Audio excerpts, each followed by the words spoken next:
Welcome back to the Bejeweled podcast, where everything thinks happy thoughts except probably my right arm for the next 2 hours. I am the Ebony for 121, and I keep forgetting to update the title every time. And I'm Jaiozak, and I just finished the rest of the shrines in Breath of the Wild last night. Tippy! Hello guys, welcome back Yeah. to the Bejeweled podcast, and today we are discussing everything E3 2021. All the reveals have gone through, all the panels, all the discussions, directs, all that kind of stuff have gone through, and now we're here for the next 2 hours to discuss with you guys on what really happened and what our thoughts about it. If you guys have fun on the Bejeweled podcast, make sure to hit the like button, subscribe for more content, follow Jaiozak on YouTube and Twitter, and ring that bell to get notified any upload I make on the channel. Last podcast, which was our hopes and dreams, in the card up here. Or there. Wait, no. Here. There we go. Anyways. Yeah, we're back with another Bejeweled podcast, and it's all D3, isn't it, Jaiozak? Yeah, that's kind of what, everyone's been talking about since it happened last week. I mean, that's always the case when E3 comes around. Everyone just blows up, and it's like, oh, did you hear about this? You hear about that? Mm-hmm. Pretty much your usual chitter-chatter as we start on level 119, 18, I should say. Well, I mean, around the game, might as well just say who won E3. Yeah, it's the one that made Chibi Robo Ziplash years ago. Yeah, 3, 2, 1. Nintendo. Yeah. Yep. It's... Not a surprise, really. Yeah, but, honestly, I was a little surprised as to some of the things that they did announce. Like, I didn't think that we were going to be seeing a new WarioWare Oh, soon. yeah, me too, I agree on that. Yeah, WarioWare Get It Together is what it's called. The only WarioWare game that I've ever played is Gold, and I very much so enjoyed it.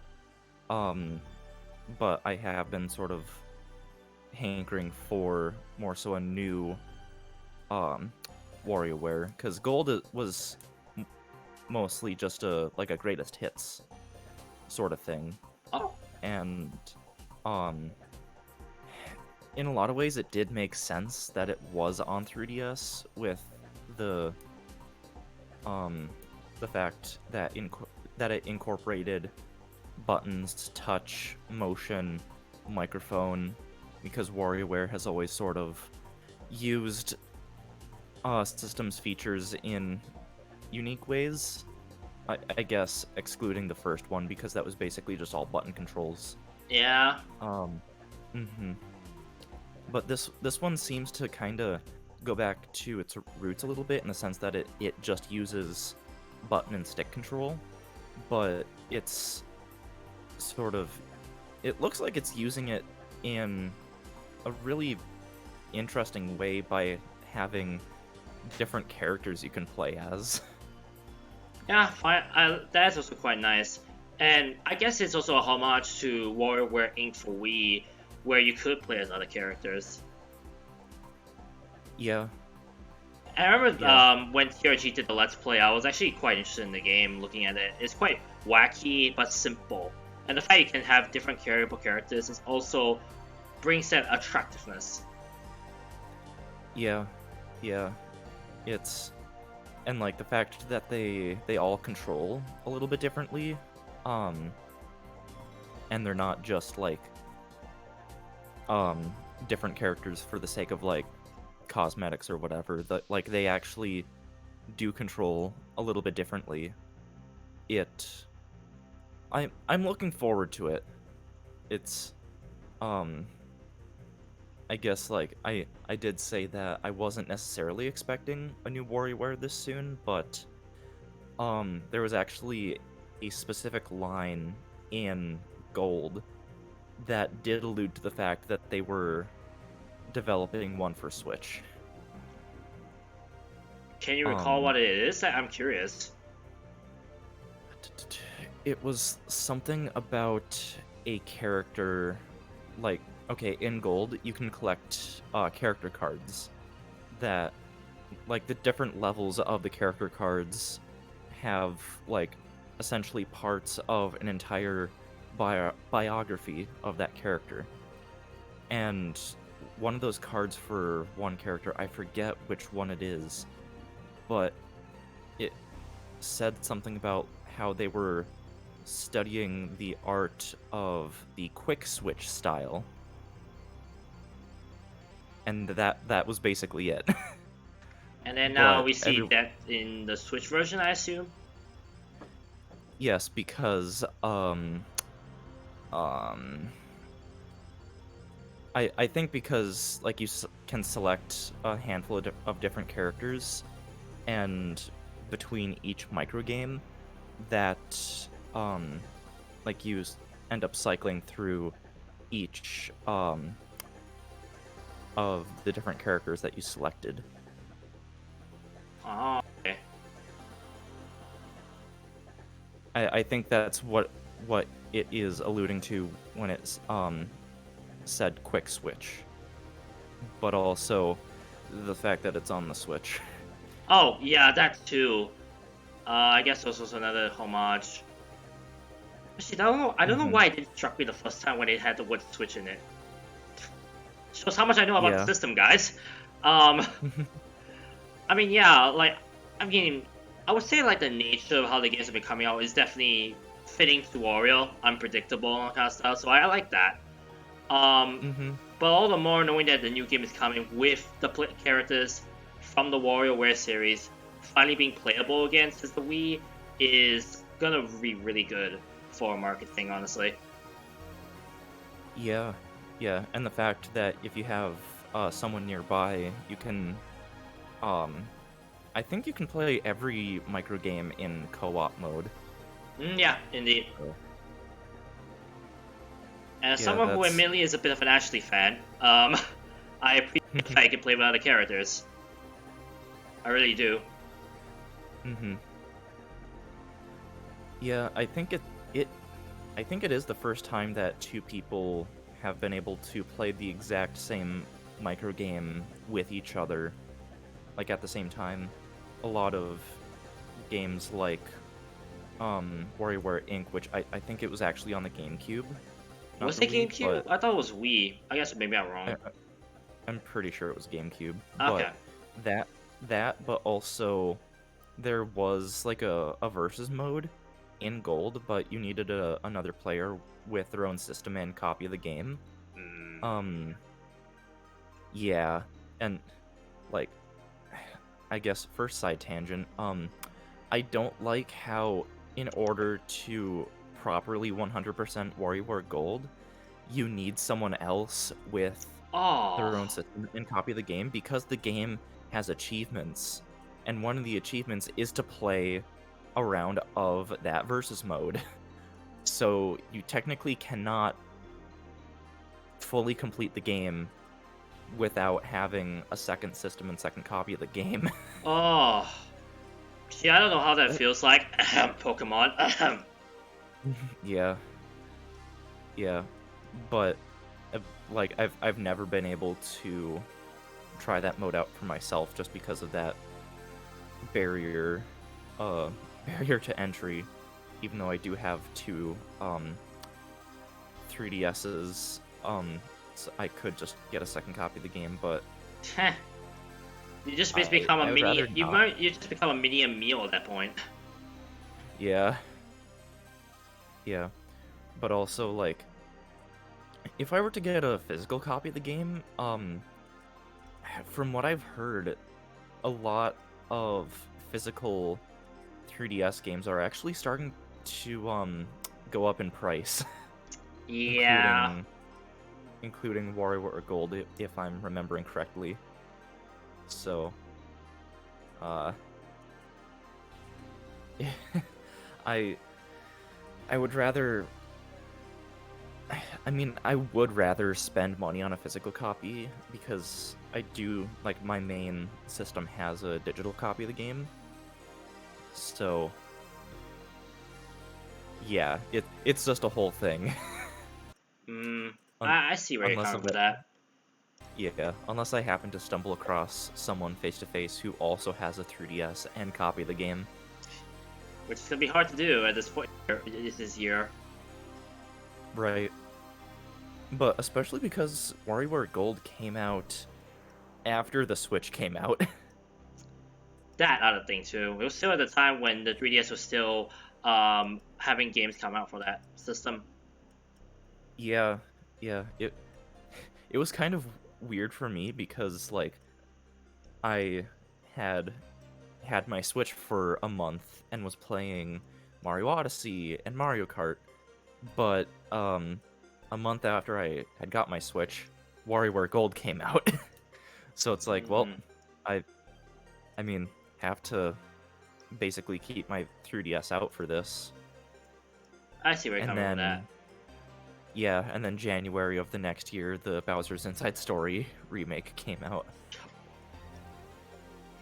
which in hindsight that really should have been ported to Switch. Yeah. Because like part of the whole point of the Superstar Saga remake on 3DS was so then all 5 games were technically then playable on 3DS. You just had to have physical copies of Partners in Time and Bowser's Inside Story. But it would have made more sense to bring the fan favorite game, Bowser's Inside Story, to Switch. Like, it would have just sold amazingly well, I think. Granted, they would have had to rework a lot of the controls for some of the portions of the game, but I think it would have been worth it. Yeah, I honestly. see. Yeah, I agree on that. I don't know how much of Bowser's Inside Story you've played. 0. Okay. A good bit of the game does rely on the DS's touchscreen and microphone, so they would have had to rework those controls in order to make it work better for like purely button controls, or like if you're docked. I don't like, even though I'm about to say that like, oh, they could rework some of the touch controls to work with the pointer, like gyro pointer. I don't like it when games actually force you to use gyro controls, because then that makes it inaccessible for a lot of people who can't physically make a lot of those finer movements. Yeah. On another tangent, that just reminds me of when Clement J64 has said that how he hated the special stages in Sonic Lost World for 3DS because they forced the gyro on you. Yeah. Gyro on the 3DS was an especially tricky beast because of the fact, because of the nature of how the 3D effect worked. If you were playing on, I guess, an quote-unquote old 3DS or 3DS XL, and you had 3D turned on and were using gyro controls, it would just screw up the effect because of the narrow sweet spot that you had to view the 3D at. Granted, with the new 3DS XL, that's not a problem because of the face tracking 3D, but still, yeah, with those 2 main base models, it was just not fun to deal with. So that's why for a game, one game specifically that comes to mind, Mario and Luigi Dream Team, because they thought about that in advance, with the special attacks that do use gyro, there is a toggle that you can switch on and off that will actually automatically turn the 3D off if you are about to use a special attack that involves gyro, which I think was kind of smart. That's good. That actually does sound smart. Yeah, like I think the effect was still on like a very teeny tiny amount, but it wasn't detrimental at that point. Um, Although like if you were playing on a new 3DS or new 3DS XL, um, it didn't really matter because of the face tracking, but Shows how technology has enhanced over the years. yeah, I honestly I kind of wish that I did hold out for the new 3DS XL back then, but I mean, I was perfectly fine with just my standard 3DS XL for all those years. Too late now. Yeah, I mean, these days I have a new 3DS now, so it's I have the definitive experience. I mean, you're not wrong to say that. Mm-hmm. I mean, I continue. I guess. Oh, go ahead. I've wanted to kind of go back and replay through Dream Team specifically because I feel like it's the Mario RPG that I remember the least about, because I kind of marathoned through it when I first got it both times, because it's the only one in the series that has an unlockable hard mode, and so I did a hard mode playthrough immediately after my normal playthrough, and that was like that was about 7 years ago when I was starting high school. Mm-hmm. So I feel like I barely remember it. Those were the days. Yeah. Anyways, I mean, definitely for me, right? WarioWare, the new WarioWare game coming, right, just means like a lot of things for like WarioWare fans, and I guess in this case, like the fact they bring back the concept of playing with other characters, for instance, the GameCube, is pretty a big plus, and I don't mind actually maybe getting the game for myself, honestly. Because I actually never got into the WarioWare series because I didn't really know about them. But the wackiness about them, and with the fact that this game has like other playable characters, might actually get me to play it. And it's $50 instead of $60. Oh, is it? It's yeah. Ooh. Yeah. Which, granted, I feel like it's a title that could be knocked down to 40, but I mean, I'm right, because especially with the time that I've spent with Gold, I do not really care what price a WarioWare game is at. I'm probably gonna get it regardless. It's because it is so arcadey, and it's nice to just like pick it up, and you're not really too invested, like, or you don't have to invest a lot of your time really to play it. It is like the definition of pick up and play. Definitely something I wouldn't mind having experience with for the first time. I mean, although okay. I will say, if you're able to find a copy, or if you're fine with getting it digitally, I would say also try out WarioWare Gold, because it's like that's basically the best of the best from the series. So you have that, and you have WarioWare Get It Together. You basically have the whole series. Maybe I'll see. And with the fact that you said that DS games are getting more expensive, maybe I'll think of investing in that. And like I mentioned, if you can't find a physical copy, you can always get it digital. Yeah. Continue on the Nintendo record discussion. So the next thing I'll mention, oh my goodness, an actual 2D and Metroid game after 19 years. Yeah, with the name that has been circulating around for nearly 2 decades. I mean, here's the thing. I'm pretty sure. the funny thing is that when that E3 came up, a certain video came up from YouTube that became a lot more popular now because of how fitting he titled it, and that was how Metroid Fusion creates dread. Like of all things, Mhm. like he, the person who made that video, literally pinned the nail on the head Mhm. so perfectly. And it's just so fitting for a Metroid game, honestly. Like for the title, I really like the title. Yeah, it's I, from the little bit of gameplay that we've seen, I really think that it is gonna live up to its name um of dread and actually not being like overtly like scary, but at least being unsettling. Yeah, oh, agreed on that. I mean, for Mhm. me, as someone who has played Super Metroid a lot, I wonder why. I can say that for me, like that'll be interesting to see what the game.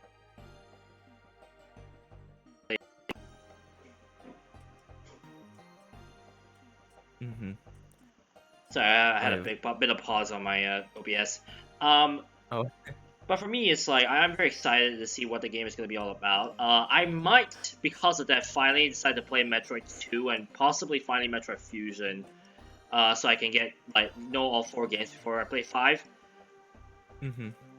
But yeah, we'll see. It's definitely gonna be a big hit for me. We don't really know much besides, well, creatures trying to like destroy Samus. Ugh. Yeah. So we'll see soon. The interface, the last time I remember, looked crisp. If I were to Mhm. describe it in one word. Yeah. Yeah, it just looked really good. And I think I mentioned this in the last podcast, but um I had like jokingly brought up like, "Oh, what if these are being run on the hypothetical Switch Pro?" But then later in the day, I remembered that typically like the latter half of the life of a game console, that's kind of when developers have gotten used to developing games for it and can write code more efficiently. Therefore, they can make games that look and run better on the hardware compared to games that were made within the first couple of years of it being out. Like that's Hmm. kind of almost always been a thing I see that I where. just sort of Yeah. forgot about. I mean, that is So, a good thing to bring up back from then. Um, but yeah, I mean, just the idea that a new Metro game is finally coming. I mean, remember, 19 years. Like that's a long time to wait for a new Metro game, 2D game. yeah, yeah, and I kind of feel for all the Metroid fans that have just been waiting for years, and now they finally have a proper new 2D Metroid. It ain't Prime, but we'll take it. Yeah, yeah, Let's just hope it is uh, still a Prime product. yeah, Anyways, I guess another thing to point out as we were on the topic of WarioWare Gold earlier, how being a celebration. Mario Party Superstars. yes. What Mario Party the Top 100 should have been. Yes, what it should have been. Okay, here's the thing. I posted up a theory back in my Discord, and it was a huge gamble of a theory, and that is Mario Party Superstars will be the ultimate DLC leaker. And by that I mean I'm expecting a lot more new minigames. I'm expecting a lot more like boards from previous Mario Parties to come into the game as DLC. Mm-hmm. Maybe like making like packages of like, hey, here's a package of 2 more boards, 8 more minigames, but etc. etc. Now and then. I feel as though this might be how they're gonna do it, but it's a complete and utter guess, admittedly, and it's very optimistic at that. Mm-hmm. Like, I'm not too sure how you feel about it, Jowzik, but that's how I feel. Yeah. Um, I'm like it was outside of WarioWare Gold. it was like the thing that I was most excited about, because I've been like, as someone that has spent a good amount of time with Super Mario Party, it was definitely a step in the right direction, but there were still some things about it that could have been done differently or better. Yeah. Like, one big thing is that the scale of that game's economy was drastically simplified. Like, instead of a star costing 20 coins, it only costs 10. And you start out with 5 coins instead of 10. And because of that, like, whoever places first place in a minigame gets 8 coins, and that is well more than half the price of a star in Super. Whereas with basically every other Mario Party, proper Mario Party, you earn 10 coins for winning a minigame, which is exactly half of a star. So it was almost a little too easy to get stars in Super, especially if you end up racking up a lot of allies that add to your roll and also have their own dice blocks that you can switch between, which, granted, that's a pretty cool mechanic, but like, with each ally, they will add 1 or 2 to your roll, because they will also roll a dice block of their own. So it kind of becomes a game of just try to get as many allies as quickly as you can, and you basically win. Yeah, I see where you're coming from. Even though I only played one game of Super Mario Party, I can see why you say that allies are like a humongous part of winning the game, which I think is kind of anti-Mario-ish, or Mario Party-ish. But for me, right, the reason why I kind of like my Super Mario Party was the fact that it created a sense of chaos that you won't really see in many other games. Honestly, it's like you plan. Those some of the games you can probably plan properly and can easily win, but in this case, it's like it's so chaotic. Like a 10-turn game can still see people get a ton of stars just from like just because of like how the game is like. It doesn't help. I will agree that everyone gets coins, and I think the top 2, literally by the first minigame, can already have almost enough to get a 1 star already. But all the more, it's still quite nice to see that chaos develop, where literally everyone can get stars very quickly, and it literally just boils down to who can strategize better. And who can adapt better to their situations, basically. Yeah. It's especially chaotic if you play the I forget the name of it, but it's Kamek's board, the one that's like covered in gold. If you can get to the top of the board, if you have enough coins, you can buy multiple stars at once. Yeah. And the price of how much an individual star costs changes whenever someone does buy at least a star.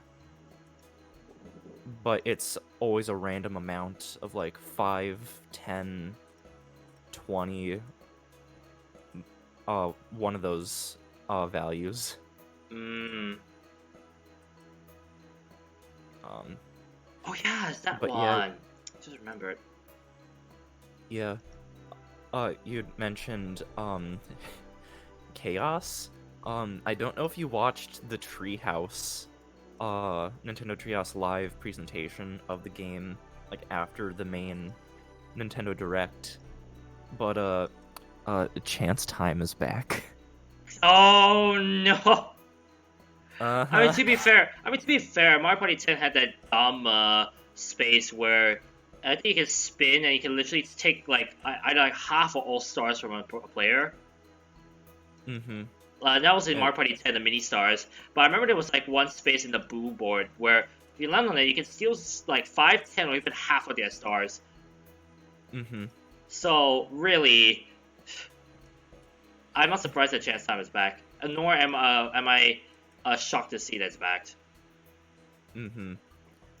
I I'm I'm also excited for the fact that Mario Party Superstars doesn't force you to use a single sideways Joy-Con.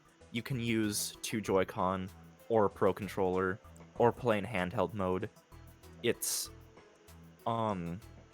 because it is basically just all old mini games that were most of them were on systems that were controlled with buttons.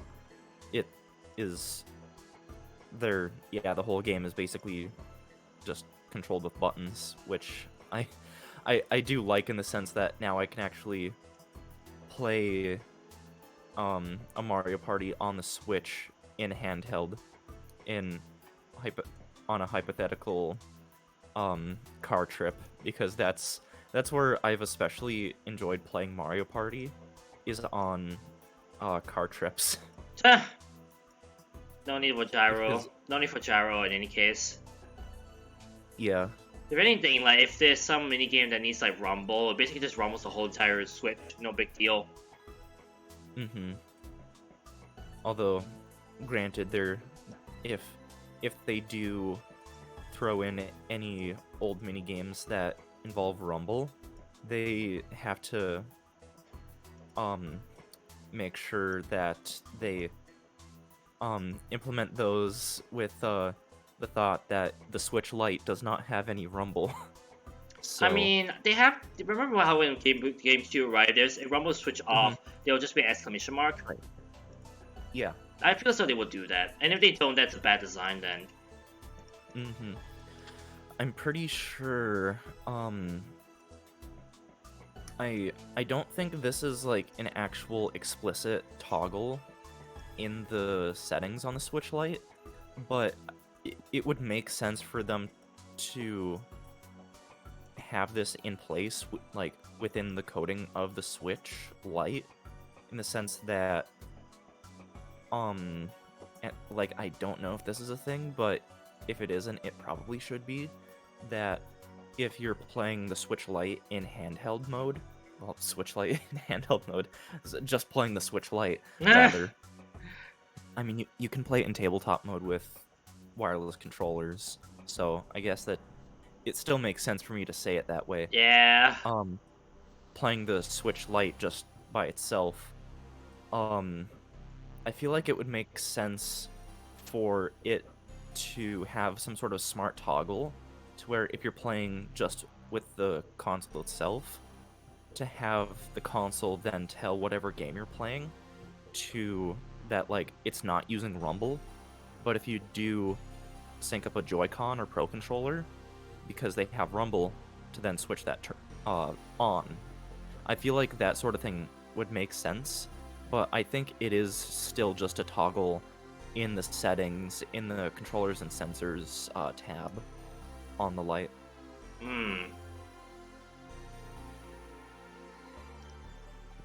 We'll see. But regardless, Oh, good. Basically every game that uses rumble significantly has a toggle in its settings for rumble, so I guess it's not that big of a deal. I mean, we'll see how the game is like, then we can start making our complaints. or our praises, of course. Which, speaking of praises, the fact that it has a very slightly better online system than Super. Oh, yes. Yeah, not only can you play with friends, but you can also play with randoms.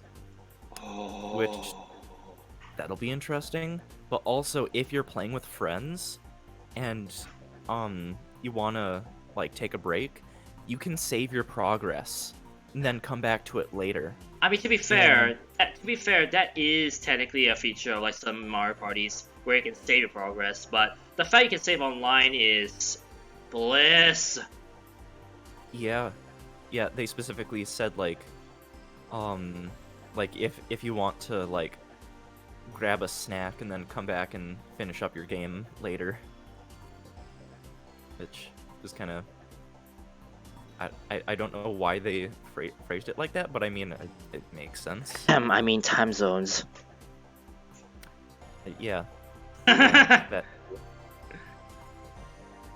Um, I'm I'm curious to see um how high of a turn limit can you set, because if you know they're bringing boards from the N64 games, I'm pretty sure you could set like 50 turn games. Or if you want to be that guy from Mario Party 3, 99. Can you do that? Yes, in Mario Party 3, there is a setting to set a custom amount of turns, and you can go up to 99 in that one.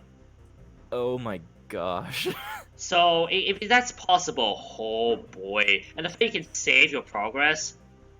Mm-hmm. Imagine I mean, imagine a yeah. 100 turn Mario Party where you like literally like do 5 separate recordings of 20 turns.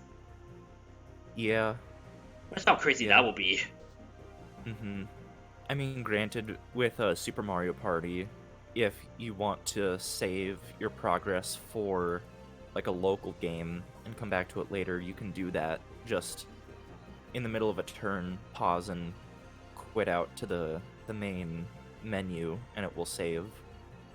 But um, that would be kind of fun. Like if I am on a road trip where I'm not the one that is driving, like start a 99 turn game, Oh and boy. even if I'm not playing with anyone else, just like saving and coming back to it later, like throughout the trip, I think that would be like that scratches like a weird part of my brain that would like really enjoy that. I feel like anyone will enjoy that. Although it'll be kind of weird, like if you're coming back to a Mario Party, all of a sudden you see yourself either having like very far behind or have a huge list, like, oh yeah, that happened. Mm-hmm. But in all seriousness, though, the fact that it is coming to Switch is really the big thing. And honestly, I'm very excited to try that out. I'll admit that I'm not really the biggest fan of like Mario Party, where in the sense I would want to download the game or buy the game. But the fact that we're having boards from the previous games, mini games from previous games, is probably the biggest bonus I would say that will say, yeah, I probably should buy it. Mm-hmm. But yeah, that's pretty Yeah. much just what I'd say about Mario Party Superstars. Mm-hmm. I'm trying to think. I don't think there's really much of anything else. I mean, it is kind of, you know, It's Mario Party. What do you expect? yeah, well, like a Mario Party greatest hits, Yeah. basically. But I'm again, it's I guess another step in the right direction, in the sense that they're acknowledging, like, basically when people universally think that like the era of actually good Mario Party, Yeah. like universally liked Mario Party, maybe, because I know that like I, I'm probably one of the few people that actually somewhat, at least somewhat, enjoyed Mario Party Star Rush on 3DS. I don't know if you how much you know of it, but I a only lot of it. seen one playthrough of it on YouTube. Okay. The especially the partner mechanic of that game, like that is like the biggest mechanic that was brought over to Super. And it was from Star Rush, Yeah. because that was the whole point of Star Rush, is that you can pick up allies, and they can affect your dice rolls, and that is where the concept of custom dice for each character was introduced. So Super Mario Party has a lot of reasons to think Star Rush, especially because like the 2v2 mode in Super is basically just co-op Star Rush. Yeah. The thing is, yeah, that's actually a good way of saying that. Mm-hmm. Well, more or less. Star Rush doesn't have any boss fights. True. It doesn't.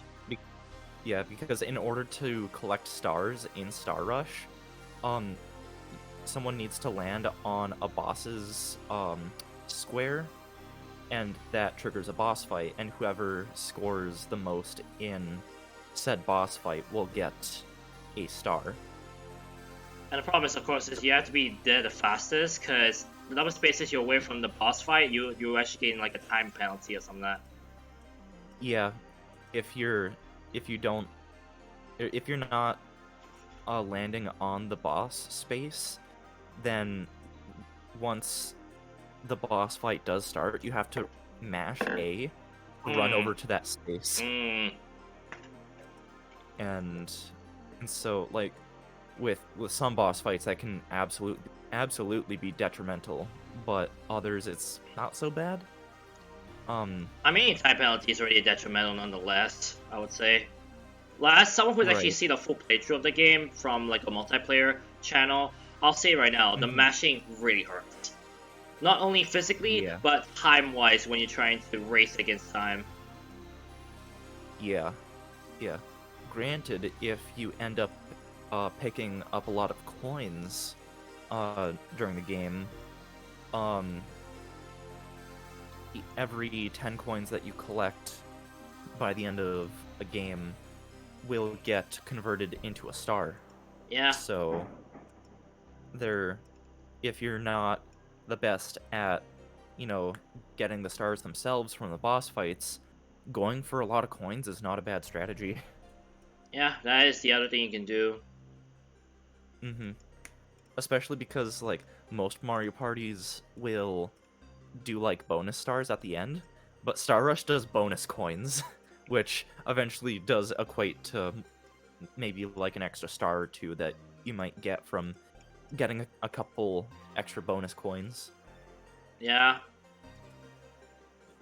Still a very interesting concept brought into the Switch all the more.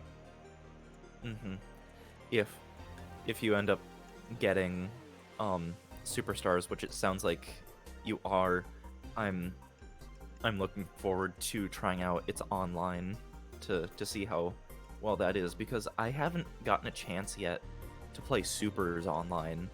I've been meaning to ask around in some of the servers, Discord servers that I'm in, for other people that have the game to try it out for myself. Yeah. Anyways, brief discussion real quick. Tekken and Smash? Yeah. What? Yeah. I'm not sure if I should say it's about time, or should I say that was unexpected.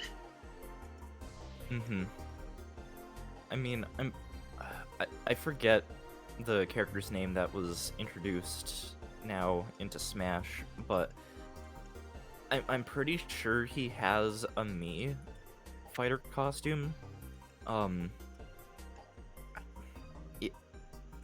trying to remember if it's just an Ultimate, just in 4, or if it's in both. I know there has been a Mii fighter costume of him for a while now, but still it's nice that he's now a fighter, and also it debunks the hypothetical rule that, like, Mii fighter costumes mean that character won't actually become a fighter. Yeah. All of these hypothetical rules that fans have been speculating over the years, like, they've just been getting debunked one after another. So it's just a case of, like, literally anything can happen, and the fact that we still have one more slot to go, like, I just don't know what they're gonna do. It's quite sad that this might be the last pass, aka the last DLC character. Yeah. Unless they cover the blocks again, like, hey, pass 3. Yeah, I mean, that's what they did for Fighters Pass 2, is, like, right around the end of the first Fighters Pass, they were like, oh yeah, we're doing a second pass with one more fighter than the last pass.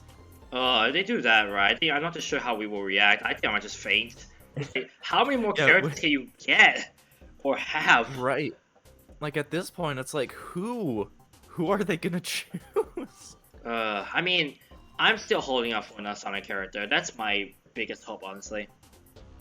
Mm-hmm. Like, I, I've, I feel like I've mentioned this at one point or another, but like, it'd be cool to see like Shantae or Shovel Knight. Like, Oh, Shantae. I wouldn't mind if it's Shantae, honestly, at the same time. mm-hmm. That's someone that like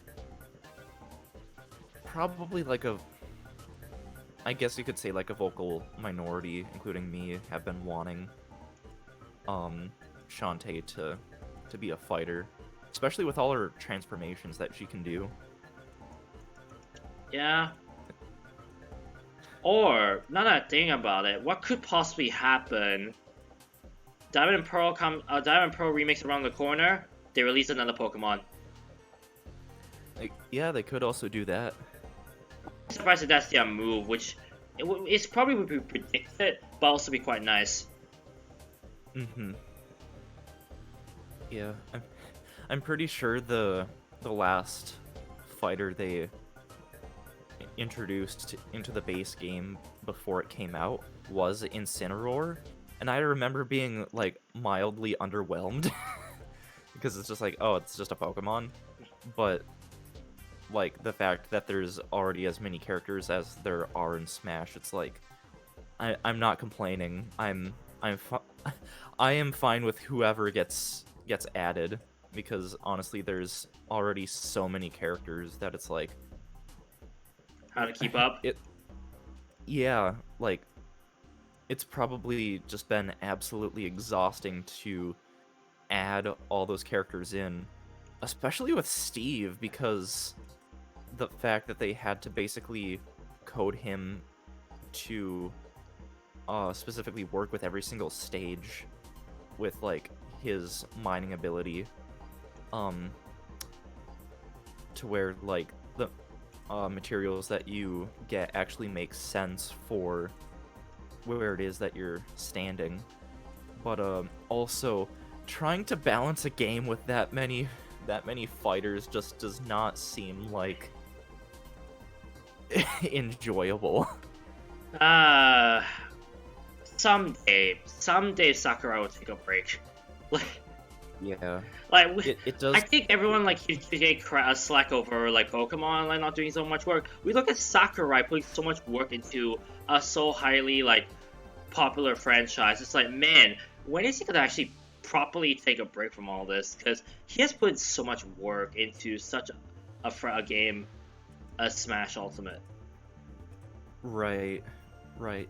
From what it sounds like, he may actually seriously be stepping away from game development, or at least Smash development, for at least a long time after this last bit of DLC comes out. But I mean, he's been saying that for years, so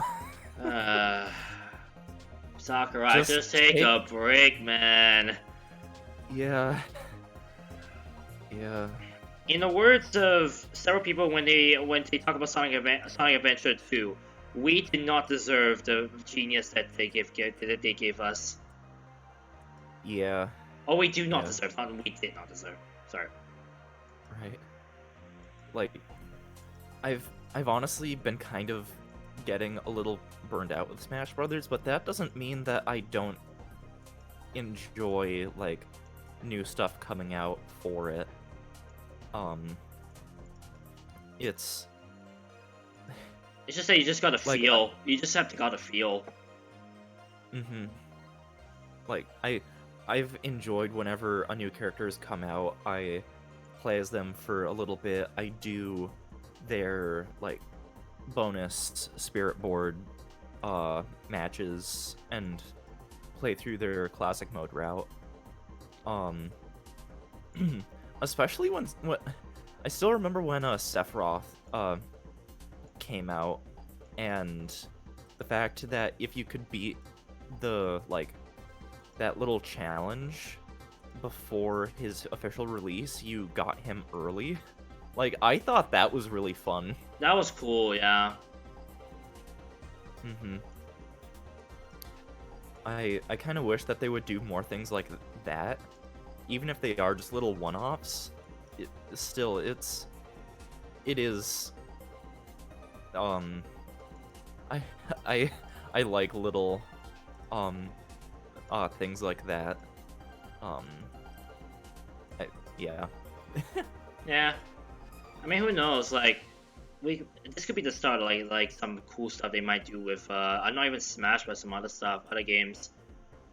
Mm-hmm.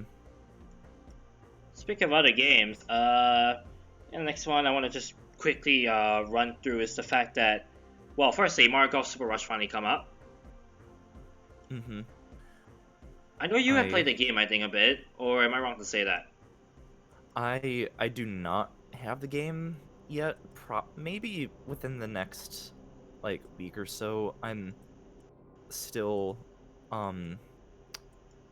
just sort of taking my time with finishing up my playthrough of like Breath of the Wild with um getting max inventory, but then also Trial of the Sword. Oh yeah, have That's fun with gonna that. be yeah. Yeah, I watched Steven Steven and George, Mal. yeah. Yeah, yeah, I watched their stream of the final trial, and I'm looking forward to it, but also dreading it. But regardless, I'm trying to actually um finish up my time with certain games before starting new ones, because like there's that, and also I'm uh nearly completed Kirby Star Allies. I just haven't touched it in a few weeks. Um, Mm, but I've been enjoying my time with that, even though I do feel like it's a bit easier than the 3DS Kirby games. good to Um, note. I'll just say it right now, as someone who was thinking of mhm, getting the Kirby games. I mean, mhm. I'm Um, not really the biggest fan of Kirby, admittedly, but I do play some of the Kirby games. mhm.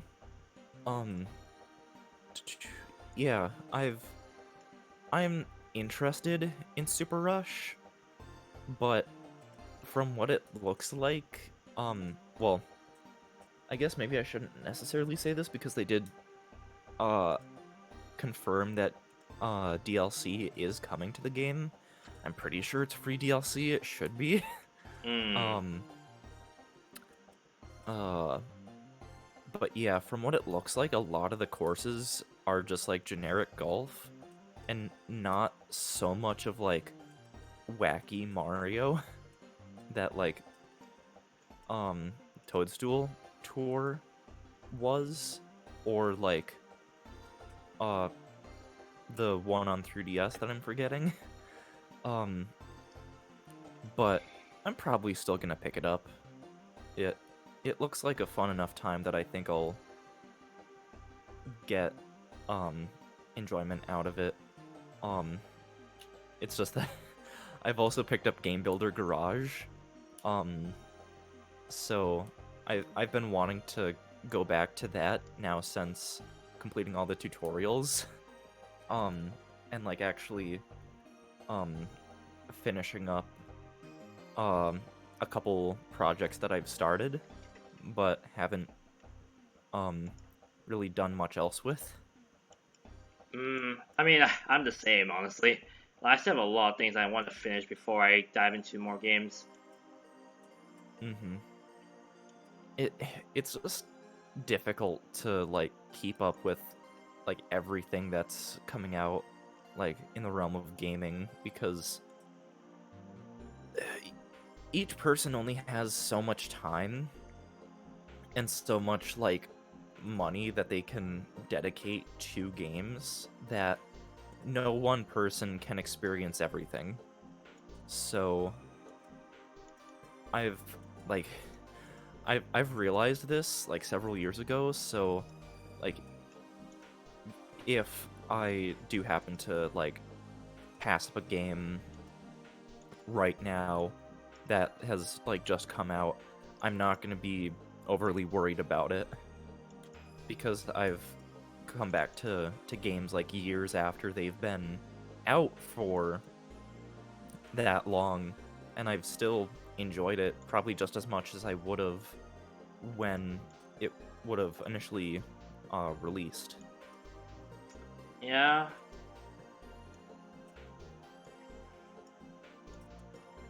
I mean, for Yeah. me, like, I also agree. Like, I someone actually just downloaded all the Shantae series except the last one, which I know I can easily get a physical copy of. I'll say this right now. I'm realizing the limits of myself in terms of playing games. I realized I made a slight mistake with downloading all of them. Yeah. But hey, at least I can finally get into the Shantae series, which is something I've been wanting to do for quite some time, admittedly. So maybe it was a good idea for me to get those games when they were on a sale. Yeah. Yeah. I mean, that's another thing I've been trying to not do is getting games on sale, even if I don't think they'll be, or even if I don't think I'll be playing them immediately.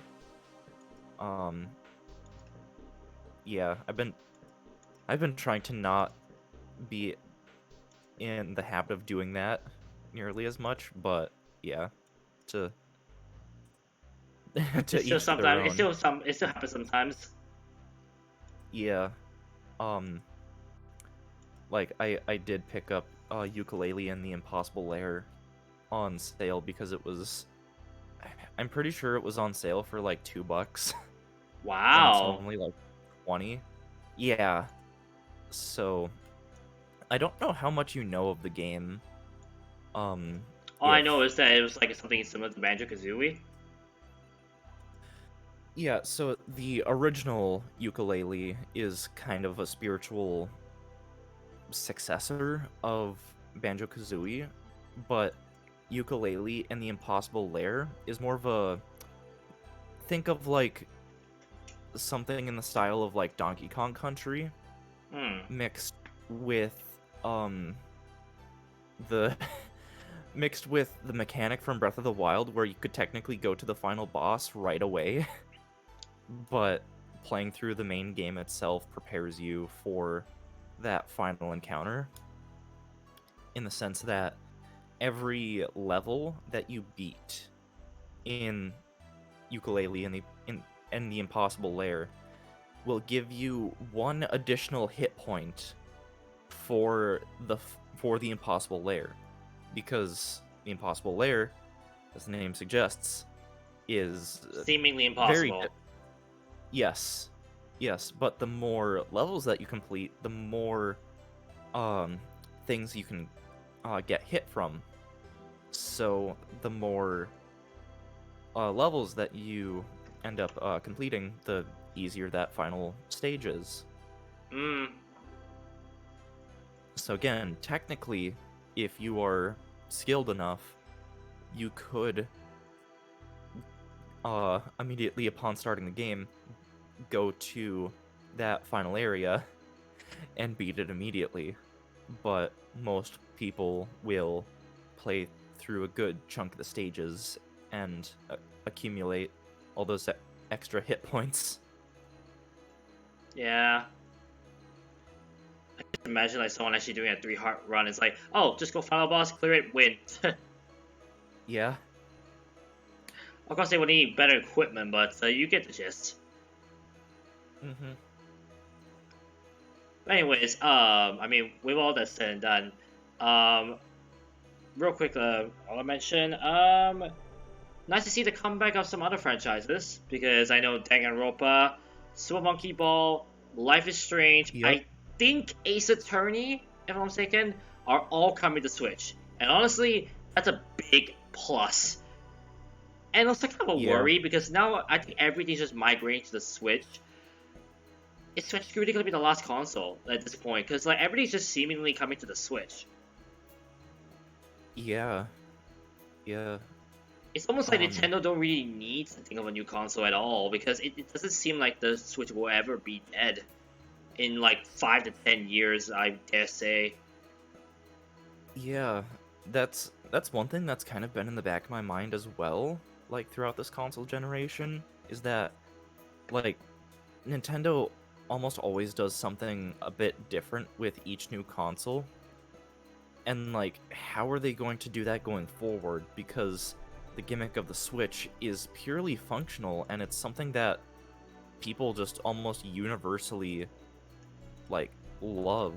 So if the next console doesn't let you switch from like playing on a TV to playing in like some sort of handheld format, I feel like any sort of new system, like, it's just going to be a hybrid, like, regardless. But I feel like the innovations are going to come with like all the other features of that system, and so like switching is just going to be a standard feature, and they'll just be improving on like other aspects. That's how I see them going forward. Because I feel like if it is going to just go back to just a box that you plug into your TV that just sits there, like, I think a lot of people are not going to be necessarily enthusiastic about it, because that's kind of what helped to catapult the Switch into being as popular as it is its modularity and how it can tailor to how you want to play. Yeah. And the fact that you can play the same games on your TV as you can out and about. I feel like they would be shooting themselves in the foot if they didn't retain some sort of switching aspect like that. I mean, that's their gist. That's their gimmick at this point that they can treasure forever, because like they started that trend and there's no one else that can take that away from them. By the way, let me just quickly mention that Patrick in my chat like pronounced it as dungeon robot, like dungeon. Oh. Which kind of makes sense if you think about it, like with how the game is like. But in all seriousness, like, we know that when the Nintendo Switch was promoted, I remember very clearly that the Switch was made such that anyone from any console would still feel comfortable playing and handling the Switch. The fact that it's a handheld, the fact that the buttons are so similar to like the NES or SNES, the fact that it can be played on the as a home console, the fact that it's like a game pad that you can you're almost like it's just taking every aspect and merging it up to become one ultimate console that really is almost near perfect, in my opinion. Yeah. Well, conceptually perfect. Yeah. There's still some things that need to be worked out. Yeah. I just noticed what you just did. Yeah. I mean, that's probably gonna be one thing that, like, whatever the successor to the Switch will be, is that it'll have actually, you know, better, like, I feel like it'll refine the Joy-Con concept. The Joy concept. Of course. Yeah. Like, like, even though I don't think everyone uses the feature of, like, handing a singular Joy-Con to another person, I feel like the fact that technically you have two controllers out of the box is great, and it gives you a very easy way to do like local multiplayer. Yeah. Like, I think that functionality should still be in whatever the successor is. Yeah, I think really just like refining it in the sense of actually good analog sticks. And I guess just making it feel a little more premium, because yeah, it is like mostly just like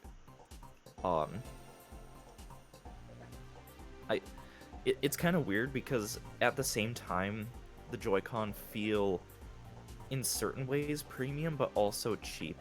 Wait, hang on, hang on. I want to be silent. Okay, that's just me finishing level 121 on my Bejeweled 2 account. Nice. Nice. But like the way, well, the rails on like the Joy-Con straps or official grip or on the system itself, like the rails that they use, like these are metal, but the rails on the Joy-Cons themselves are plastic, which is kind of strange. Also strange that like the locking mechanism on the back, it's basically just like a chunk of plastic that it uses. And so that's why a lot of people will actually have modded their Joy-Con so then those latches are metal instead of plastic. And that's something I've thought about doing myself, is doing that, because these plastic latches can have a tendency to, like, if you're kind of like rough with attaching or detaching, to basically be useless eventually, where like if you have your Joy-Con on your Switch, you can just like pop them off without holding down the release latch. Yeah. Luckily, none of mine have had that issue, because I try to baby them as much as I can. Also, Patrick in my chat, I thought someone randomly entered his house. But yeah, there's little things about the Joy-Con that I definitely see them improving and refining. We'll see what happens in due time. I mean, maybe the most Switch Pro, which I think everyone has been speculating about. So otherwise, I don't see them swaying away from the Switch anytime soon in the next decade, I dare say. Right. And besides, they're making a second Splatoon game on the same console. Yeah, I've been wondering as to why they're doing that. That might like, just cement that might just cement what I just said. They're not swaying away from the Switch anytime soon. Right. Like, outside of like a handful of series like Mario Party and maybe also like Kirby, typically Nintendo will only do like a single entry in a series per console. So like there's basically only been one proper Mario Kart game per system, one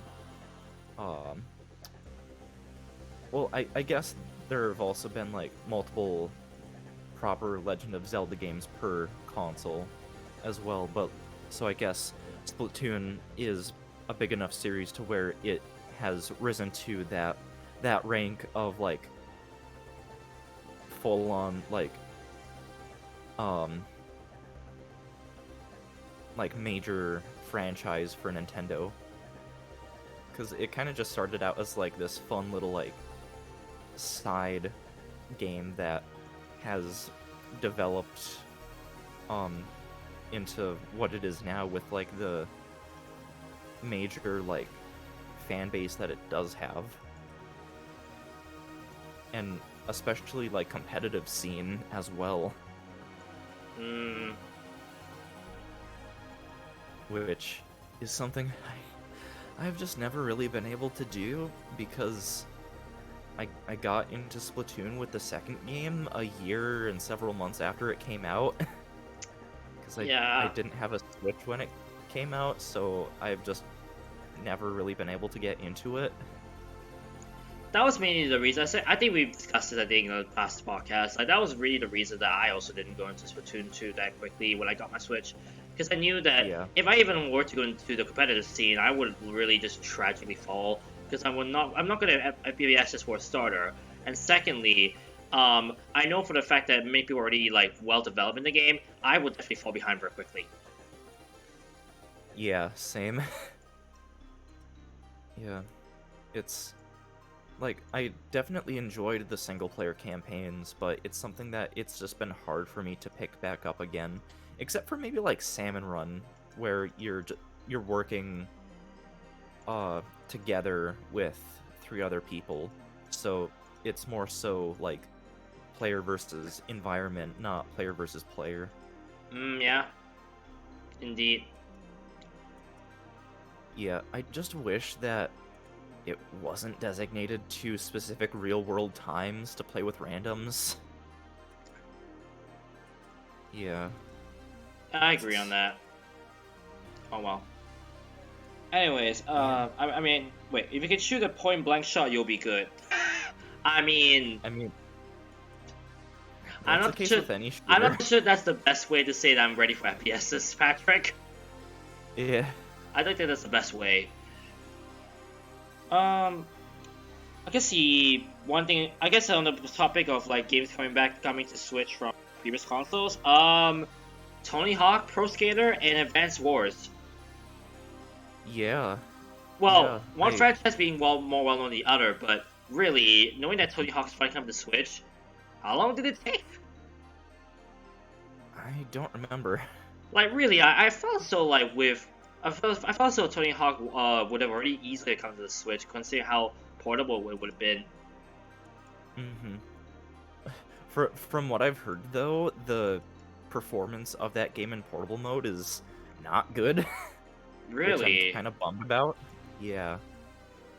rip. I yeah. Although um that was just from me hearing like an offhand comment somewhere, so Eh. um yeah. And also the fact that it's one of those games that the physical version doesn't come with everything like on the cart. There are some things that you have to download even if you get the physical copy. Excuse me. Which even though I'm primarily digital, still people get physical games for the fact that the game is just on that cartridge. It is in a physical object that can if you take care of it well enough, it can just forever live on. But yeah. But then if it's a case like some European copies of Pokemon ORAS, I don't know if you heard about this a few months ago, but there were some European copies of Pokemon ORAS that were just dying for no reason, and it turns out it was just a bad batch of cartridges. Oh, Yeah, bummer. yeah. So, I mean, with that, you could argue that physical isn't always the greatest. Which I mean, in a sense, I do kind of agree with that because, like, okay, like, with I, okay, even though I don't condone this, I feel like the best way to preserve games is to have them be properly emulated. Yeah, and I mean, people are mostly going to emulation now these days because they just want to like, well, Mhm. they first want to get the best quality out of them. And it's kind of sad. Yeah, but also so many fan favorite games are just not very well accessible. And the fact that they might be scarce, or to get the proper hardware and software, you need to spend hundreds of dollars. Yeah. Like, I know for certain, like, physical copies of Paper Mario: The Thousand Year Door are like $100 plus. I mean, So, for me, it would be like, a lot at that more. I mean, for me, it would be a lot more if I need to get a N64 for myself. Yeah. Yeah, well, Thousand Year Door is a GameCube game, so GameCube game, excuse me. yeah. I mean, granted, if you just get that game, a memory card, GameCube controller, And if you have like one of the like Wii's that support GameCube games, you can just play it on that. You don't need a GameCube. But still, with that sort of barrier to entry, yeah, it makes sense that more, not just that game, but a lot of games in general, that people are just going to emulation these days. Bummer. Oh well. Is it okay if I go use the bathroom real quick? Yeah, it's okay. No problems. Okay. I will be right back. Yeah. Well, as he takes a break, I'll just say that, I mean, a bit of housekeeping once again, once he goes to the bathroom. Firstly, I'll point out that next week's schedule actually might be altered, because I've realized that someone may not be accessible for this on a day that I want to do like Fortress Street, so I might have to switch it up, and I might be a full session of the mystery section that I was talking about. I'll like to point out again, the mystery section, it has to do something with what I bought recently. Of course, that was the Xbox One controller, so that's your hint for you guys. I plan to do this on stream because honestly, it's a quick thing I can easily do in like less than 4 hours, so I want to at least quickly get that out of the way and have that posted onto my YouTube steadily, so that at least I have more content for you guys on not only on Twitch but also on YouTube. Secondly, I'm actually just recently signed up for my jab for the COVID-19 pandemic, so therefore I might actually have to cancel Friday's stream where I'm doing the SMC3 rando session for more practice. For those wondering, my jab will be on the 1st of July, 2:30 p.m., which is 1st July, 2:30 a.m. Eastern Standard Time. For me, it will be in the afternoon, so don't worry about that. But at the same time, I might feel lethargic on the day after, which is the 2nd of July, so I might have to cancel that stream and shift it to Saturday.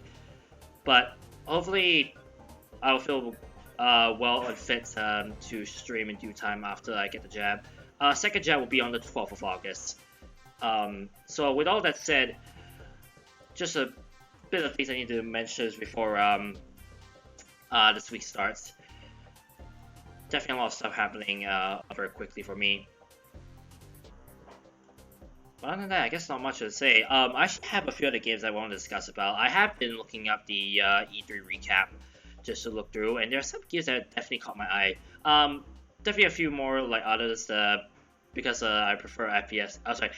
Puzzle games other than FPSs and RPGs. I mean, the first thing I did notice straight out the gate was Puzzle Bobble 3D. I didn't actually see the whole trailer, but I just know it exists, and it's I mean, from first glance, it definitely sounds like an interesting concept, but we'll see how it works out. Other stuff I do want to discuss more with Jazek once he comes back, which I think he should be coming back soon. But yeah, we'll see what happens. Hello, I am back. Alright, perfect. Hi, back, I'm dead. And I was mostly doing housekeeping, also something I noticed from the other reveals. As we stray away from the Nintendo Direct. Okay. I mean, first thing to note, besides what pointing out, Final Fantasy VII having a prequel?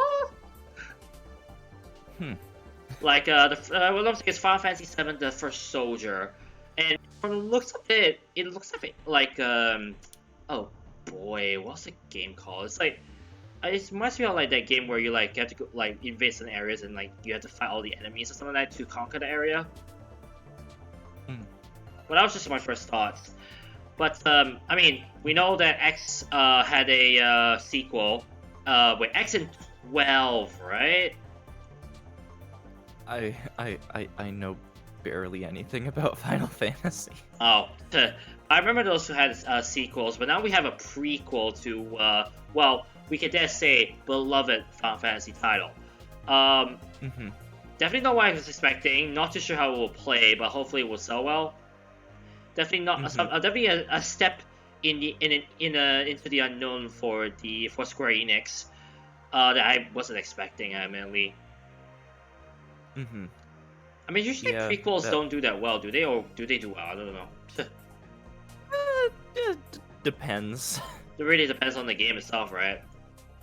Yeah, yeah, it's it's varies from series to series. As far as I have seen over the years. Um, yeah. We'll see how it holds up in due time, I guess. Really, so many games are Mhm. just like, we'll just have to wait and see. Whoop-de-doo. But really, Mhm. it has to be that way because we don't even know how the game plays like. We can't really make too many judgments until we see the final product. Right. Which, now that you bring this up, I just want to check on Switch eShop because I know that like a lot of games have, been going on sale. Uh, I know that Final Fantasy VII is one that I've been sort of eyeing up here and there, because it goes on sale decently frequently, but I think everything is back to their normal prices from what it looks like. Hmm. For some reason I did not see it in my wish list, even though I remember putting it in. Oops. Yeah. Yeah, Final Fantasy VII is back at its normal price of $16, Oof. which, That really sounds hefty. yeah, but like it does go on sale at least like a couple times throughout the year. So eventually when I do force slash convince myself to actually give a Final Fantasy game a go, it'll probably be that when it's on sale. Hmm. uh I mean, I'm still going through the Final Fantasies in order, so I'm stuck at 2, which I still haven't done a Let's Play of yet. uh yeah, I've just heard that 7 is like at the very least it's like one of, if not the fan favorite game in the series. So why not start with that? Eh. I mean, yeah. Hmm. But we'll see. I mean, for you, like, I mean, I assume this is the first time you heard that it has a prequel. So, your thoughts? Uh I mean, I'm happy for the people that it actually means something to, I mean, it's kind of because I have, interesting. It's kind of interesting, like yeah. a fan favorite game having a prequel. Like, no one asked for it, Hmm. but will it hold up? Right. Yeah, it's just one of those things that like you can't tell until it gets in the hands of people. And critics, because of course they will just say Right. anything bad about it. I don't know. Yeah. Uh, Yeah. I guess even though I did say I was straying away from the Switch, I might as well bring it back because we did see another trailer for Breath of the Wild 2, Yes. which I mean, for me, game changer teaser, and by that I mean like the content that they showed in the teaser really. It's like one of those things where I feel like it's able to draw people back. It's like, wait a second, what is this? Right. Especially Yeah. with the zombie hand, as I finally found out that Link had. I couldn't even figure out it was a zombie hand after hearing from people like wrote in. Mm. Yeah. I was gonna say, I think I've heard that um, they're not revealing what the subtitle of the game is quite yet because it's gonna be a gameplay spoiler. Oh. Yeah. Um. Yeah. Um. Mind if I predict it? Call of the Undead. Yeah. So just because we know that it's going to have. I mean, you know a what? Let me different just quickly say this. Anyone in the chat who can think of a cool title for Breath of the Wild 2, go ahead. We'll definitely reveal some of the better ones. Yeah. Yeah, so it's nice that they're not just calling it Breath of the Wild 2, that it's gonna kind of stand more so on its own, but still seemingly be related in terms of like gameplay and stuff to Breath of the Wild.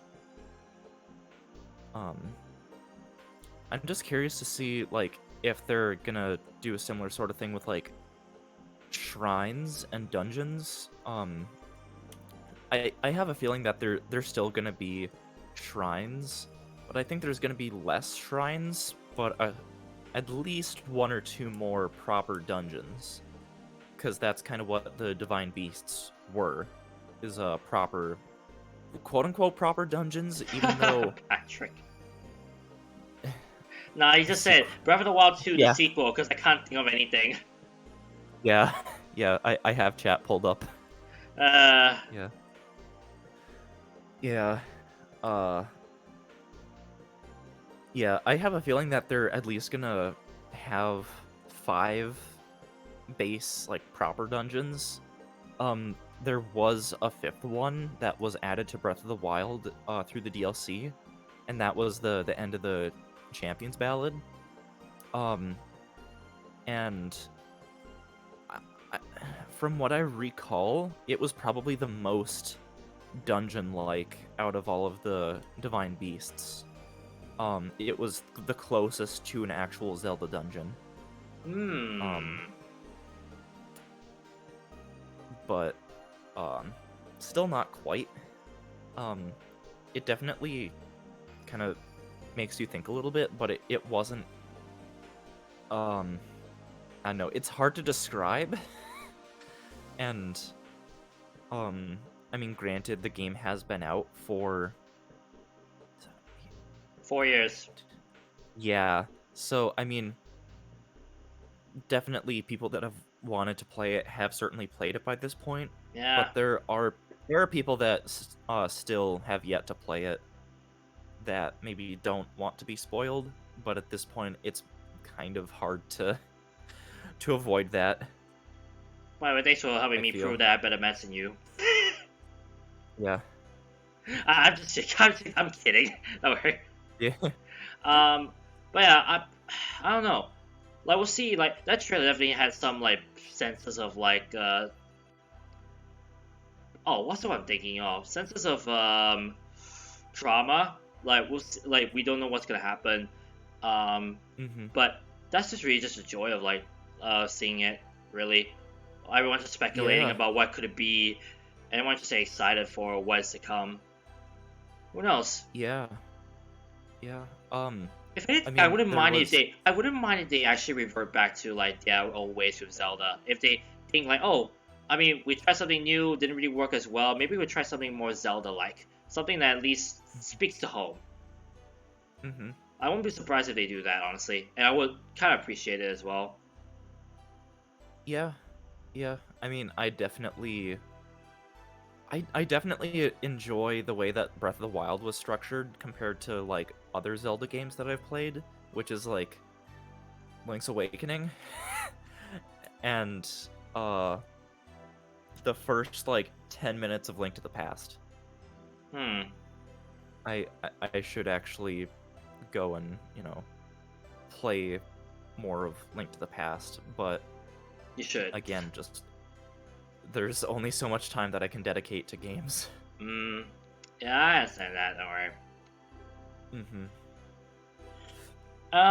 Other stuff I guess I could point out, mostly just like other reveals.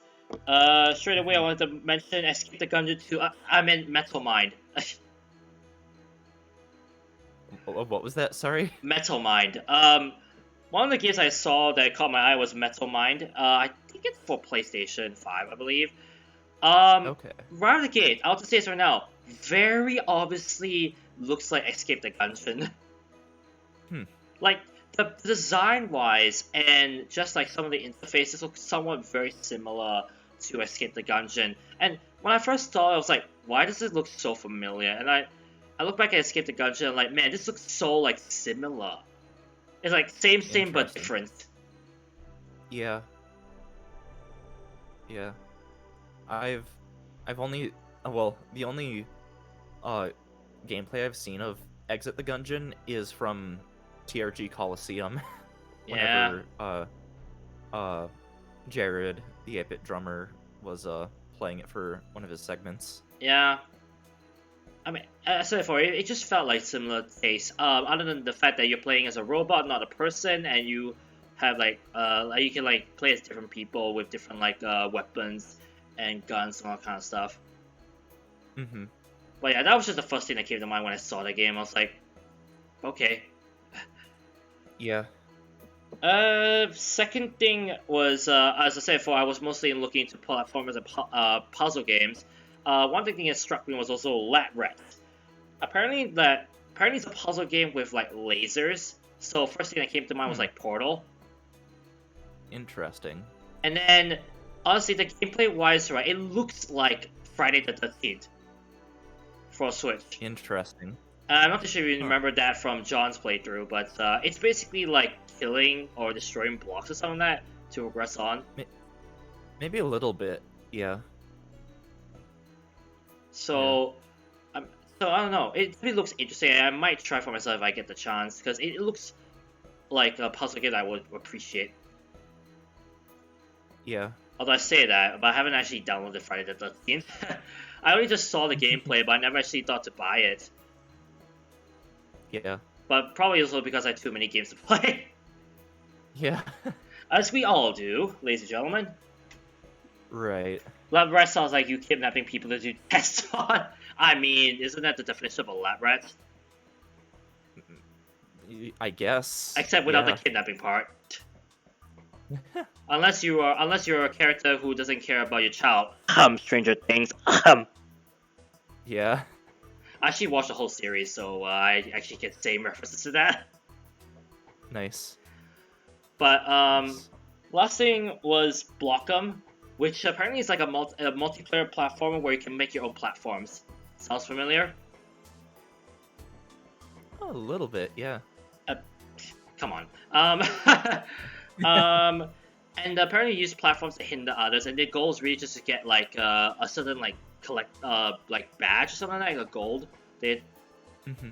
Apparently you can use blocks to like push people, you can crush people, kind of stuff. Definitely looks interesting. I'm not sure if you have seen it yet. You can have a look at it. I don't think I have. I don't remember if I mentioned this before the stream or like right at the start, but really the only presentation that I paid attention to was Nintendo's, and from what others have said, yeah, that's honestly Nintendo's was really the most like jam-packed with stuff. Yeah, I understood. I mean, more so, I would say like the presentations might have let some of the games down. Like I would say, because some of the games definitely look very interesting that I would play if I had the chance. Yeah. Yeah. Yeah, one thing that is just especially difficult with gaming is, especially with console gaming, and if you want to be able to play anything that's current gen, you have to have like every single major like current console, which is already a major financial investment. So, and if you're in a position to like have all that hardware, you probably, have a job, so that's already taking up so much of your time. Yeah. So unless if you're lucky enough to have a job that involves playing those video games. Gee, I don't know about that job. Tell me more about it. Yeah. So you see, you play through a game and just scream at it. That's the job. How do you feel about it? Yeah. What we do in our lives. I mean, all Well, seriousness, it's like at least we're having fun with I it, right? yeah, I'm having fun right now cooking singular hardy durians in Breath of the Wild because I have so much health already that I don't need I don't need much health recovery past that, but that's way besides the point. Hmm. uh I feel like you mentioned a topic and then my brain is immediately just like I'm gonna talk about something that is like vaguely on topic. I mean, I did just say about. Wait, what was I saying about again? Oh no, Patrick. I don't Patrick, I just closed up my face cam for a bit because I needed to stretch for a bit. I've been trying to. I'll be honest. I've been trying to like get better with my stretching up now and then when streaming because, let's just say I've been recently feeling a bit of pain around the groin area when I sit too much. uh So I've been trying. Like my friend actually recommended me, who is a chiropractor. Well, not chiropractor. What's it? Cardiologist. Recommended me to just stretch now and then when I get the chance, so I can at least let my body like be more flexible and not be too stiff. yeah, that's good. Which admittedly is a bad thing when you're playing games too long. Yeah. Yeah. Um Yeah, for years I've been trying to be in better habit of actually like exercising. So like whether it's just like jogging or in recent years with a Ring Fit, it's something that definitely is I feel like it's just always generally a good idea is to get more exercise, just everyone. Yeah. Um whatever type of exercise um you find most comfortable, or if you want to reach for a goal, like it's just I don't think there's really anything wrong with encouraging exercise. And again, that's something that's like vaguely on topic. I I started doing that without realizing, and it's like, oh, I'm doing the thing that I just mentioned. mean, it adds flavor to the conversation. Hmm. Sometimes I will never know what you will bring up, so that's kind of the fun I have with you. Yeah. Honestly, I If you don't wouldn't mind be. being that kind of person. Yeah, honestly, I wouldn't be surprised if I have even like a more like mild case of ADHD. Nah, Uh, I mean, dude, honestly, like you're talking to I wouldn't someone be who has surprised. ASD and ADHD. Hmm. So, I mean, that too. I'm probably like, even though I was professionally tested a couple years ago or several years ago, if I um have ASD, I wasn't found to have it, but I think that's because I kind of saw through a lot of their testing in the sense that like, oh, I think this exercise is supposed to be impossible to see how for them to see how I react to being frustrated. And so like I was thinking about that while they were doing the testing, and it's like, okay, that's I don't, interesting. yeah. Thank you for telling me more about your life, Josh. Yeah, I mean, that's something that like things like that I just haven't really ever talked about. um yeah. That's interesting though. I mean, for me, I was just Hmm. that young. When I was 2 when I was diagnosed, so I didn't. Okay. You could say I was fooled. Hmm. But hey, it's one of those things where I myself just say like I'm okay with being like autistic, just Hmm. who I am. Yeah. How to cheat the system, knowing what's going to happen. Right. That's pretty much how life is, right? Hmm. Yeah. It's Now, yeah. if only we could do it at my party. Ah, I know this game's gonna rig me, so let me just do this. Right. Right. Man. But yeah, I think for us, like E3, definitely not the best E3, unfortunately. Although Nintendo at least saved it, because really not Yeah. many that great reveals. Yeah, yeah, and even with the reveals that Nintendo had, a lot of it, like a lot of their new stuff, wasn't like overly like, um, at least I don't think is like overly, um, what's the word, like, Hyped. yeah, like, with like Mario Party, it's like, oh, nice, they're actually doing a proper Mario Party on the Switch, even though like Super was like a half step into a proper Mario Party. Mm, Or a new WarioWare. Oh, that's cool. Like all these things that is just like, oh, that's really cool that they're doing that and that. And like you briefly mentioned, Danganronpa. Like, I'm surprised that hasn't come to Switch sooner. yeah, it was mostly just surprise reveals rather than hoped for reveals that finally coming to life, basically. If that makes sense. Right. Yeah. Now now that we're getting Danganronpa on Switch, um Zero Escape, please? Oh, Virtue's Last Reward. Yeah, I yeah, mean, that series. I It's a actually found trilogy. that game. I actually found that game on 3DS. Oh, how to say this? Off the shelf. But honestly, I didn't really want to Okay. buy it because I was like, I have so many other games to play. Plus, I'm not too sure if I'll be able to get into it that well. Honestly, Hmm. I slightly regretting it now that I didn't get it.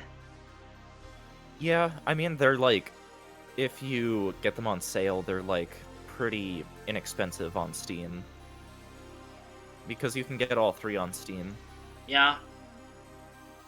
But having them portably on the Switch would, well, portably. Technically, you can play all three on 3DS. The first one is a DS. Well, started on DS, and the other two are you can get on 3DS. Yeah. So it's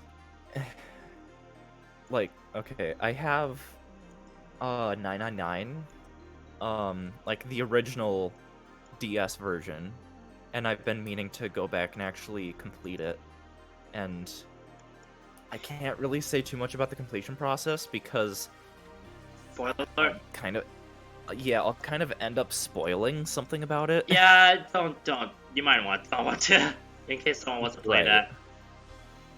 Right. All I'll say is that if you like essentially like digital escape rooms, uh, and you're okay with like visual novels, it pick it up. Even if you get the Steam version, which I can't really say the differences, like the major differences, because again, spoilers. Um, there's like one major part that's changed basically. Um, Uh, that's as specific as I'm gonna be about it. Uh, but from what I've heard, like it doesn't really take anything away from the experience, so you can get away with just getting them on Steam, like on sale. I don't know if they're on sale right now, but um maybe that's uh something for me to look into quickly as I yeah, pull up the. I know Nintendo Capri Sun actually did a playthrough of Virtue's Last Reward, and I Yeah, remember watching the first part of it. I remember like one of the tunes I actually like a lot. I was like, oh boy, 1-05 Cabin. Like that's the OST name, and it's honestly a very cool sounding track. yeah, the soundtracks for all the games are just good. That's good to hear. From No pun intended. I just yeah. realized. Yeah. Yeah, so the first two games on Steam are bundled under the listing of Zero Escape, the Nonary games. That's Ah, Nonary. So that's the first two. They're on sale for $12. Oh, that's nice. Yeah, Zero. You know what else is on sale for 50% What? off? Humongous Entertainment Kids games. Yeah. That actually right now on $49.99 instead of $99.99 right now. And I think they comprises of 8 of games. Ah, Which funny, I actually own one of them still, as in CD form, nice. and that's Backyard Nice. Backyard Baseball, in which I actually had the sequel to it on Game Boy Advance, physical copy as well. Nice. Nice. I just looked it up. Zero Time Dilemma, which is the third and final game in the series, is $8 on Steam. Wow. So yeah, you can get all 3 games on Steam for like just about like $20. So yeah, but they are made by the same people as the Danganronpa trilogy, I'm pretty sure. So that's why I'm bringing up the actually what I think yeah, like the title of the whole series is just the Nonary games. Yeah, it's named the Nonary games, if I'm not mistaken. Yeah. Yeah. It's like from what I've played of 999 specifically, like it definitely goes places, and that's kind of all I'll say. And I think you revealed too much. I was like, yeah, it's like no, I'm okay. Of course, I know you're not, but I just thought to tease that. Right.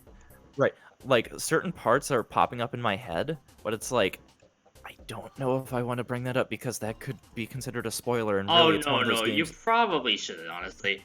The only thing Yeah, that really you can reveal is the fact that it is like similar to like a mobile escape room, which definitely sounds interesting. All the more. Yeah. It's it is a thing that I think everyone should at least experience the first game. And now that I'm thinking about it, the Steam version does make a certain part of the game or a certain aspect of the game easier. So you might just want to get the Steam version or wait until like they hypothetically bring that Steam version to the Switch. Again, that's all I'll say because I can't really say much else without going into spoilers. Yeah, definitely not easy. Yeah. But I am looking forward to Danganronpa coming to Switch because it's something I've just never gotten into, but I've watched Luka Jin do her playthroughs. Not like in their entireties, but enough to get the gist of like, okay, this is something that I would be interested in playing at some point. And I don't know if you caught this in the direct, but the games themselves are being offered individually on the eShop. But there is a physical only like collection of all of them called Danganronpa Decadence, which is all of them on the cartridge. I'm pretty sure it's all of them on the cartridge. Cool. So like the collection is physical only, but you can still get all of them digitally on the eShop, which is neat.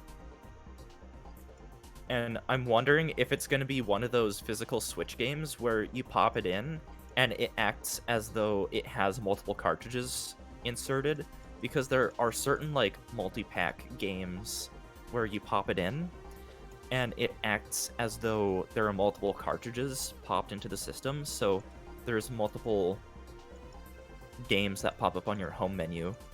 Like, separate games. I'm pretty sure that's how they're gonna do it. I mean, we'll see. I'm also excited the fact that they are finally coming to Switch. Just Yeah. Child's like, just one favor for me.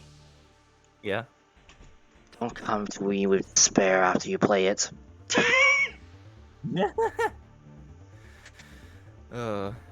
So though, like that's Yeah. incredible to see that they're finally coming to Switch. I mean, what other series would we see on Switch? Well, I guess outside of the Nonary games, oh, that is a good question. I mean, I wouldn't mind seeing more, like as I said before, Game Boy Advance, Game Boy Online. Yeah, that. I think that's something that we brought up last time. Yeah. Is otherwise N64 Online, GameCube Online. I think probably need to get on those soon. Yeah, like the last system that they introduced was Super Nintendo, and that was autumn of 2019. Oh, wow, was it that far? Nice. Yes, they announced it in a Nintendo Direct. Oh man, now it's summer 2021. Yeah, it was in the last Direct before the major Direct drought of like 2020. Ah, yeah. Because of COVID. Because of stuff. Yeah. Yeah. That is a good question. What other series? I mean, I guess for like a Nintendo series to come to the Switch, NES remix, or maybe just yes. Maybe like instead of just NES, have it be like, and again I feel like I've mentioned this at one point or another, just a general retro remix, where it's games from NES, SNES, N64, even like Game Boy and Game Boy Color, and I guess Game Boy Advance as well. Just like retro games like that, in the format of NES remix, I think would be cool. And maybe that's why we haven't seen that yet, is because maybe it's difficult to develop. Who knows? I mean, like, you're putting so many NES games and SNES games together. You need like two different like emulations to that. Right. So I figure it would be very, very difficult to do it like that and in that way. Yeah.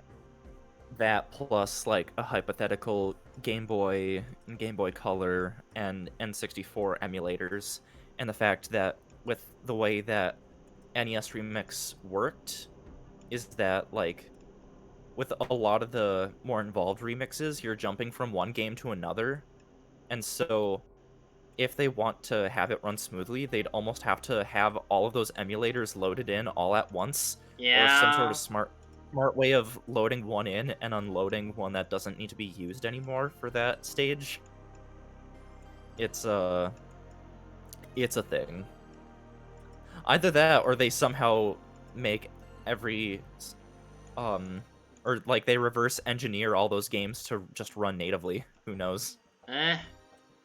Because technically you only have to have certain parts of the game running, so you could just fudge it by recreating those parts of those games, and yeah, having them just like run natively instead of through emulation. Yeah. I don't know. We'll see. Like, I definitely will. I definitely will be interested to see like what they'll do. It's just a pity that E3 this year was not really that great. Everyone joking that it's been a while since done E3, so the Direct, so give them a break. But at the same time, it definitely just feels kind of plain with what they have shown. And Nintendo did bring it back. Problem is that mostly it was just unexpected surprises rather than hopes and dreams finally fulfilled. Right. Yeah. Yeah. It's certainly been a year that like people are starting to kind of, I guess, recover from and all that. That in certain ways we're recovering, in other ways it's feels like we're not. But regardless, Duh. regardless, it's nice to know that like E3 was like at least okay. Yeah. But it's we'll we'll see how like future E3s go from here on out. Yeah. Hopefully, Anyways. I mean, if anything, maybe another Nintendo Direct would be nice. Yeah, Of course not yeah. immediately, but in the future.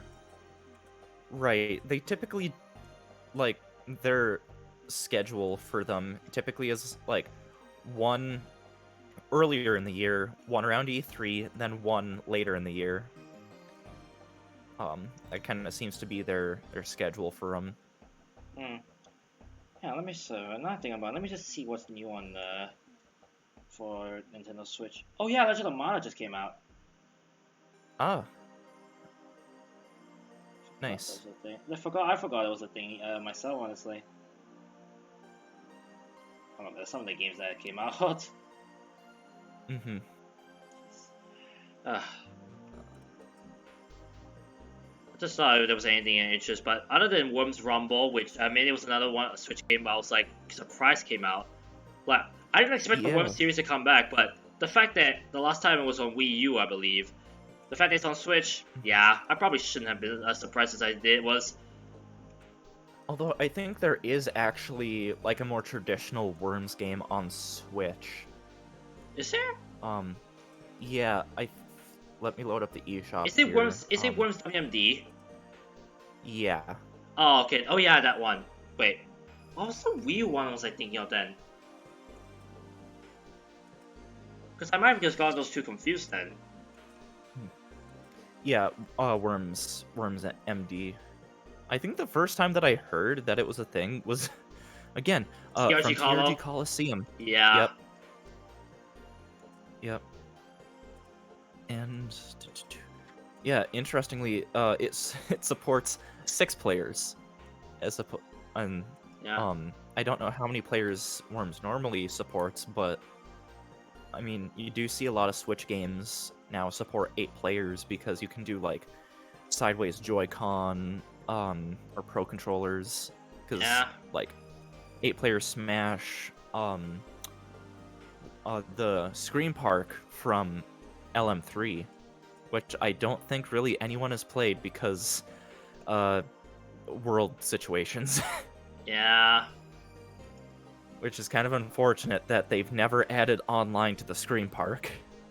It just seems like the perfect mode for online because you can just pop in and out. Could we say that Scream Park came in the worst timing? Yeah, Ugh. Well, yeah, makes up for the and fact that makes up for the fact that they released Animal Crossing New Horizons at the perfect timing, I guess. yeah, yeah, and like it's hard. It's been hard for me to convince people that I've been nearby, like especially around the time that LM3 came out, like when like you didn't have to worry about like being around other people, like trying to convince others to play a game that uses so many of the controls, like it's it was difficult for me to try to teach others that like I have seen face to face, like teaching them the controls for Luigi's Mansion because they're like obtuse enough to where it's just hard for them to wrap their Heads around it. heads around. Hmm. Yeah. So like having an online mode for Scream Park with where like you'd be playing with people that know how to play the game and like know the basic controls. It just seems like why haven't they done this? Yeah. Which is a Hmm. bummer. Oh well. Yeah, yeah. Uh, So, it's just kind of weird okay. that they did nothing with that, but they still added new modes to it with the multiplayer DLC that like added the extra stuff for Scarescraper. I think people forget that it also added stuff for Scream Park. Yeah. It's Weird. a thing. Mm-hmm. So really, our summary of E3: wonderful, but not great. Yeah. I think that's the best way we can describe E3 this year, which kind of bummers to me, honestly. Mm-hmm. But E3 isn't the only time of the year that new stuff gets announced. So, At least we have some other things to hope for, right? yeah. Anyways, I think with that, we're gonna close up the podcast here. We have definitely had a lot of discussions about E3. For those in the Mm-hmm. comments on watching this VOD right now, do let us know your take of E3 this year. Was it fantastic to you? Were there any reveals that you appreciated? Were there some panels that you were not really that disappointed you or anything? Just let us know in the comments, and I'll definitely read through and see your take on them. Anyways, with that, thank you guys so much for watching another podcast. If you enjoyed, make sure to hit the like button, subscribe for more content, make sure to follow Jowsec on Twitter and YouTube, and ring that bell to get notified of any upload I make on the channel. Anyways, thank you guys so much for watching, but remember, the adrenaline rush is real. This is the Avatar 121 signing out. We'll catch you guys on the next podcast. Peace.